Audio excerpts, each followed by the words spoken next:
Magandang umaga. Narito na ang pinakahuli sa lagay na ating panahon ngayong araw ng Linggo, April 26, 2026.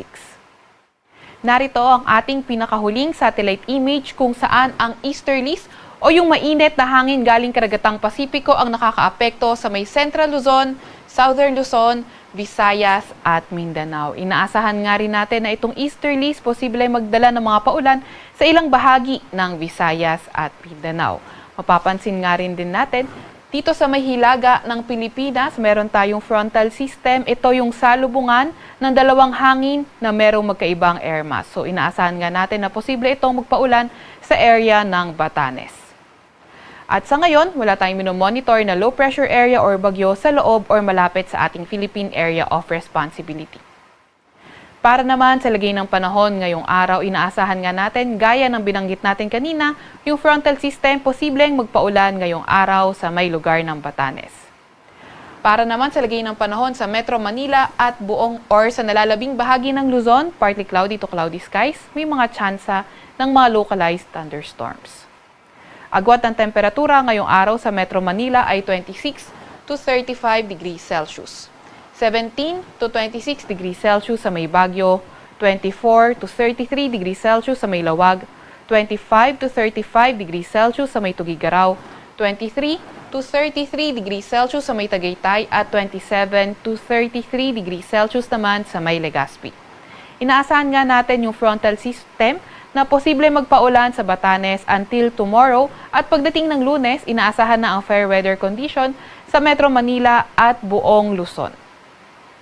Pero may mga tsansa pa rin ng mga localized thunderstorms. Agwat naman ng temperatura ngayong araw sa Puerto Princesa ay 26 to 34 degrees Celsius at 27 to 34 degrees Celsius naman sa may Calayan Islands.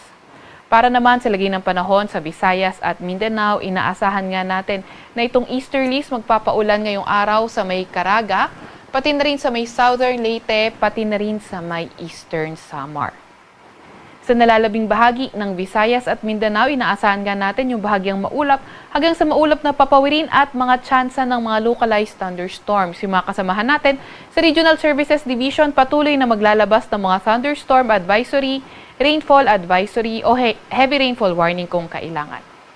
Inaasahan nga natin na by tomorrow yung easterlies, posible magpaulan sa may Eastern Visayas at pagdating nga ng Lunes, fair weather na ulit sa may Mindanao pati na rin sa may Visayas area. Pero may mga tsansa pa rin ng mga thunderstorms. Ngayon naman, sa Metro Cebu at Tacloban, pinakamataas sa temperatura ay pwedeng umabot ng 33 degrees Celsius.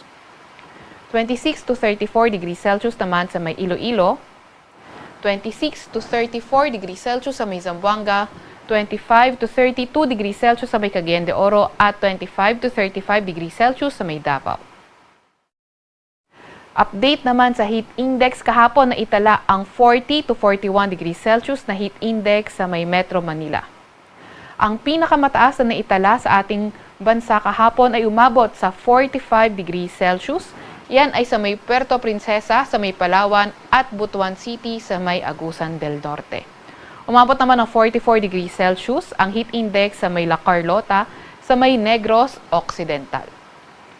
Ngayong araw, tinataya ang 40 to 41 degrees Celsius na heat index sa Metro Manila.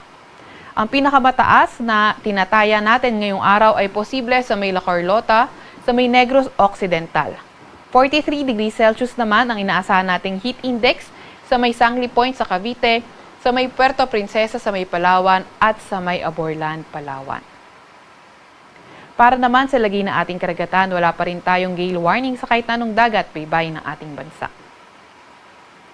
Sa Kalakhang, Maynila, ang araw ay sisikat ng 5:36 ng umaga at lulubog ng 6:12 ng gabi.